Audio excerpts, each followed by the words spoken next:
نبی رحمت علیہ السلام کی خدمت میں عرض کیا گیا تھا کہ یا رسول اللہ صلی اللہ علیہ وسلم، ایک شخص رات کو نماز پڑھتا ہے پر سویرے چوری بھی کرتا ہے۔ ہم تو بڑی جلدی کہہ دیتے ہیں نا کہ کیا فائدہ اسے اس کی نماز کا، کیا فائدہ اسے اس کی عبادت کا۔ حضور صلی اللہ علیہ وسلم کی جب بارگاہ میں یہ سوال پوچھا گیا کہ حضور رات کو عبادت بھی ٹھیک کرتا ہے اور سویرے چوری بھی کرتا ہے، تو حکم کیا ہے؟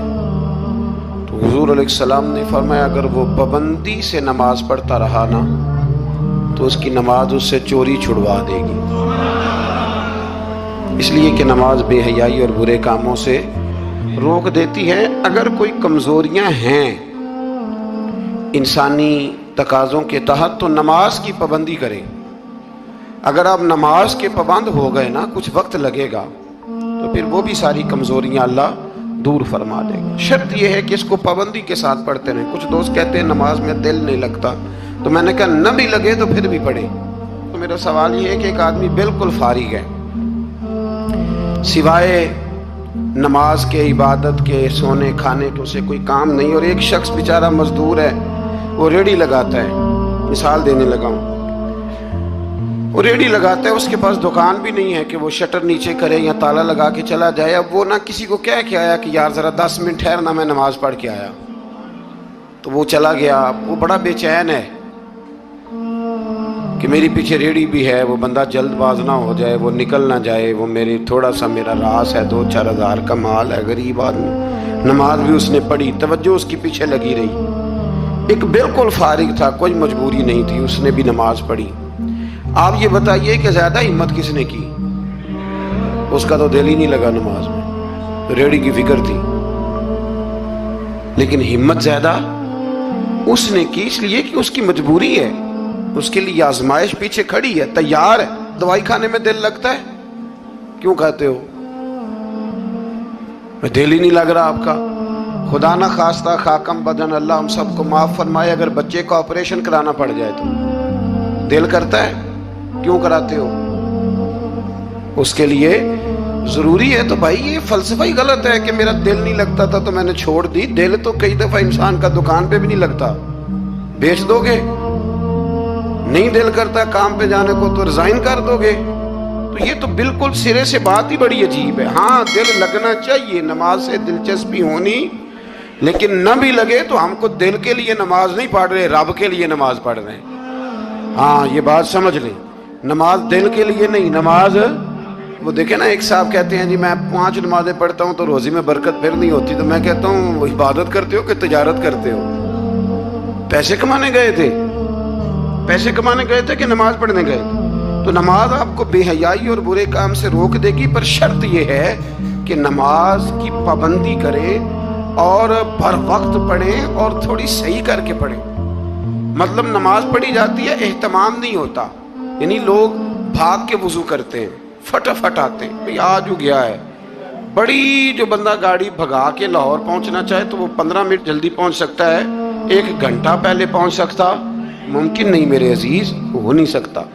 جلدی نماز پڑھنے سے آپ کیا کر لیں گے؟ صحیح کر کے پڑھیں، سونی کر کے پڑھیں، تسلی کے ساتھ پڑھیں، ٹھنڈے دل کے ساتھ پڑھیں۔ مطلب نماز پڑھیں تو پھر مزہ آئے۔ امام اعظم کا ایک پڑوسی ہے تو وہ کہتا ہے کہ امام صاحب نا گرمیوں کے دنوں میں نا چھت پہ چڑھتے تھے، کیونکہ میرے گھر میں عورتیں نہیں تھیں، مرد ہی تھے زیادہ، اور میرا ایک بچہ تھا چھوٹا۔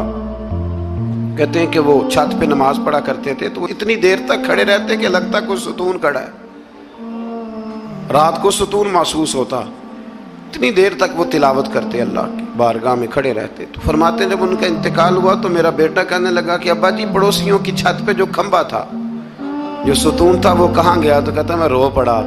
میں نے کہا بیٹا وہ ستون اور کھمبا نہیں تھا، وہ تو ابو حنیفہ تھا جو اپنے رب کے حضور کھڑا رہا کرتا تھا۔ تو دلچسپی پیدا کریں۔ اللہ تعالیٰ ہمیں رمضان کے بعد بھی پابندی صلاۃ کی توفیق عطا فرمائے۔ آیت نمبر 46 میں اہل کتاب سے بحث اور مباحثہ اور مجادلہ کے آداب اور اسلوب تبلیغ کے شائستہ اور پسندیدہ ہونے کا بیان کیا گیا۔ جب آپ تبلیغ کریں تو آپ کے جملے بڑے شستہ ہونے چاہیے، صاف ستھری بات آپ کریں۔ قرآن مجید نے کہا نا ادعو الی سبیل ربک بالحکمہ والموعظۃ الحسنہ، لوگوں کو اللہ کی طرف بلاؤ تو خوبصورت نصیحت کے ساتھ، حکمت کے ساتھ اور اچھے انداز میں۔ اب تو اللہ تعالیٰ معاف کرے، کبھی کبھی سوچ میں پڑ جاتے ہیں کہ یہ مطلب کیا ہو رہا ہے۔ یعنی اب مولوی کے نام کے نیچے لکھا ہے فنی مولوی، یہ مولوی کے نام کے نیچے لکھا ہے، اور اس کو دیکھنے والوں کی تعداد لاکھوں میں ہوتی ہے، کہتے ہیں یہ مولوی فنی ہے۔ بھئی آپ تھوڑا سمجھیں، مسجد میں تو جو آدمی زیادہ ہنستا ہے اس کی قبر میں اندھیرا ہوتا ہے۔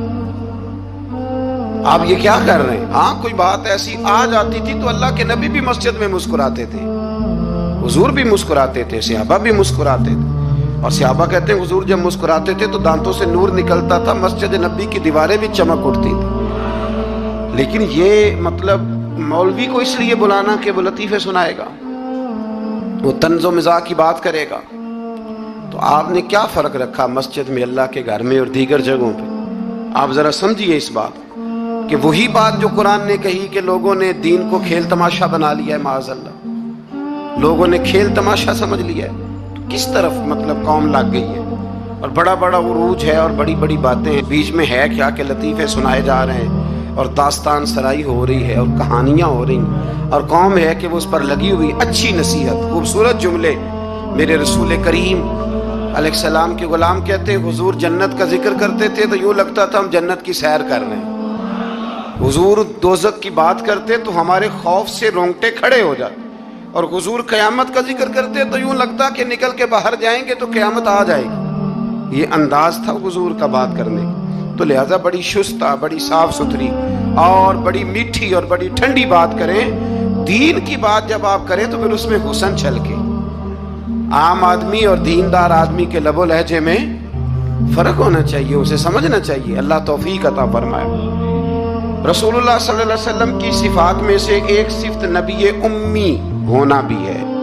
امی کا معنی اعلیٰ حضرت نے فرمایا بے پڑھا ہوا، جس نے دنیا میں کسی سے پڑھا نہ ہو، یعنی آپ نے رسمی طور پر لکھنا پڑھنا نہیں سیکھا۔ اس میں بھی اللہ تعالیٰ کی بے پناہ حکمت ہے کہ حضور نے دنیا میں آ کے پڑھنا لکھنا نہیں سیکھا۔ آیت نمبر 48 میں فرمایا کہ آپ نزول قرآن سے پہلے کوئی کتاب نہیں پڑھتے تھے۔ یہ بڑی انوکھی بات کا ذرا سمجھیے، یہ بھی میرے نبی کی شان ہے۔ حضور نے قرآن کے نازل ہونے سے پہلے رب فرماتا ہے کوئی کتاب پڑھی ہی نہیں، کوئی کتاب حضور نے پڑھی نہیں، لیکن حضور تورات کی باتیں بھی بتاتے تھے، انجیل اور زبور کی باتیں بھی بتاتے تھے، وہ نہیں پڑھا حضور نے، اور نہ ہی نبی پاک علیہ السلام دائیں ہاتھ سے لکھتے تھے، لیکن حضور کا لکھنا بہرحال ثابت ہے۔ بعد میں نبی پاک کا بطور معجزہ لکھنا ثابت ہے، احادیث مبارکہ سے ثابت ہے، لیکن حضور علیہ السلام نے نہ کوئی کتاب پڑھی، نہ دنیا میں حضور کسی کے شاگرد ہوئے۔ الرحمن علم القرآن، رحمان فرماتا ہے میں نے خود انہیں قرآن سکھایا ہے۔ حضور نے اپنے رب سے سیکھا، ڈائریکٹ اللہ کے شاگرد ہیں میرے نبی کریم۔ اور یا اللہ کیا سکھایا اور کیا سیکھا؟ تو فرمایا وَعَلَّمَكَ مَا لَمْ تَكُنْ تَعْلَمْ، محبوب جو نہیں جانتے تھے رب نے سارا ہی سکھا دیا ہے۔ لوگ پوچھتے ہیں آپ کے استاد کا نام کیا ہے، لیکن جتنا بڑا استاد ہو شاگرد کا علم بھی اتنا بڑا ہوتا ہے، تو نبی پاک نے اللہ سے سیکھا ہے۔ اب آپ اندازہ کر لیں کہ اللہ نے کیا کیا علم میرے رسول کو سکھایا ہے۔ تو نبی امی کا معنی ہے بے پڑھا ہوا۔ آیت نمبر 50 سے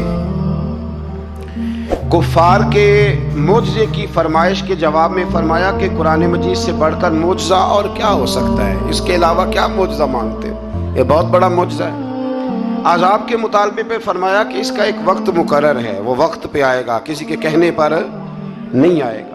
آیت نمبر 56 میں مومن بندوں کو فرمایا جا رہا ہے کہ جس سرزمین پر اللہ تبارک و تعالیٰ کی رضا کے مطابق زندگی گزارنا مشکل ہو تو اللہ تعالیٰ کی عبادت کی خاطر وہاں سے ایسی سرزمین کی طرف ہجرت کر جاؤ جہاں تم بے خوف و خطر اپنے رب کی بندگی کر سکو۔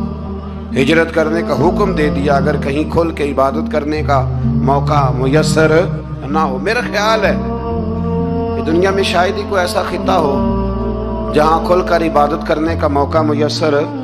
میں نے برطانیہ میں ایک مدینہ مسجد دیکھی، بہت بڑی وسیع مسجد، تو میں نے ایک جمعہ وہاں پڑھایا، تو جمعے کے بعد ہم نمازیوں کے بیچ بیٹھے میں نے کہا ہم نے بڑی شاندار مسجد بنائی. تو وہ کہنے لگے کہ یہاں کی حکومت نے ہمارے ساتھ تعاون کیا. آپ حیران ہوں گے میری بات سن کے. وہ کہنے لگے جب ہم مسجد تعمیر کر رہے تھے تو یہاں سے پیچھے سے ایک روڈ گزرتا تھا, تو ہماری مسجد میں آڑے آتا تھا, تو ہم نے گورنمنٹ کو اپلیکیشن دی کہ یہ روڈ آ رہا ہے. تو کہتے ہیں مسجد کی خاطر گورنمنٹ نے روڈ بند کر کے روڈ اوپر سے گزار دیا ہے. اب تو عبادت کرنے کی تو کوئی دقت نہیں, پر شرط یہ ہے کہ عبادت کرنے والے بھی تو ہونے چاہیے نا. عبادت کرنے کی کوئی پریشانی اور نہ بھی ہو. تو اللہ کے محبوب کے لیے اللہ نے ساری زمین کو مسجد بنا دیا ہے. حضور فرماتے ہیں میرے قدموں کی برکت سے ساری زمین مسجد بن گئی. جہاں سجدہ کرو گے رب قبول کر لے گا, پر شرط یہ ہے کہ بندہ سجدہ کرے.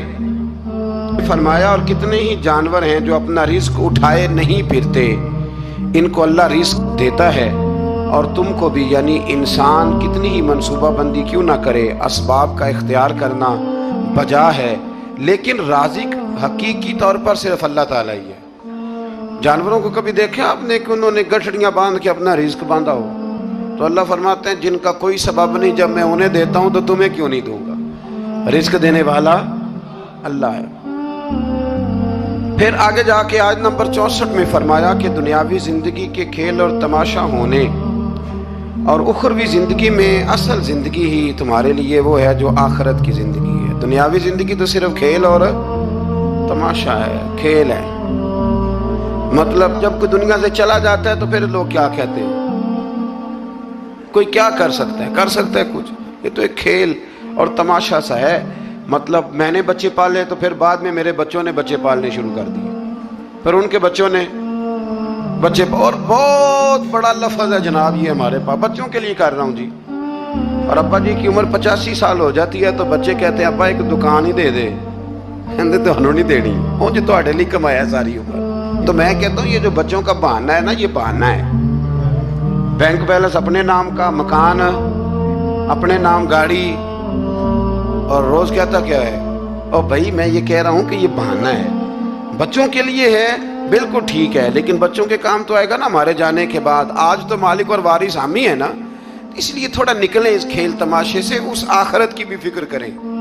امام زین العابدین گھر میں نماز پڑھ رہے تھے تو آگ لگ گئی. لوگ بجھاتے رہے, امام صاحب نماز پڑھتے رہے. نماز کے بعد لوگوں نے کہا حضور ہم آگ بجھا رہے تھے, آپ نے توجہ ہی نہیں کی. فرمایا تم دنیا کی بجھا رہے تھے, میں قیامت کی بجھا رہا تھا. میں